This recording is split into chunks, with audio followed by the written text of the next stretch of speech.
തളികയിൽ പാൽ പകർന്നു നല്ലമ്മ പൊന്മകൻ മകൾക്കും കൊടുക്കാൻ കൂടെ ചെല്ലുമ്പോൾ പച്ചപ്പാലുര നിരത്തു ഞാൻ പച്ചപ്പാലു കുടിച്ചാലോ മാനവിക്കും മാനക്കോടായിൽ ഞാൻ മനക്കുഴലൂടു താകുതന്നെ മാല വയ്ക്കുവാനായി വരവുണ്ടെന്നങ്ങനെ കേട്ടപ്പോഴേ എഴുനാളത്തെ പാൽ നൊയമ്പു ഞാനും എടുത്തവളാണ് താകുതേ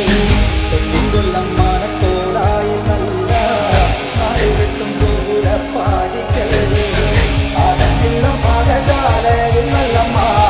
കടന്നു ചെല്ലുമ്പോൾ താകുതേ ഈറപാറ നീലമാണി വിളക്ക് കൊളുത്തി വെച്ചു നല്ലമ്മ വെള്ളരി പുഷ്പങ്ങളെ കൊണ്ട് നല്ലമ്മ അരിയറിയും കറക്കർക്കിടക മാസത്തിൽ നല്ല കാരി വിട്ടി കരിപ്പൂരാടം ഉണ്ണികൃഷ്ണ ഗോപാല മകനെ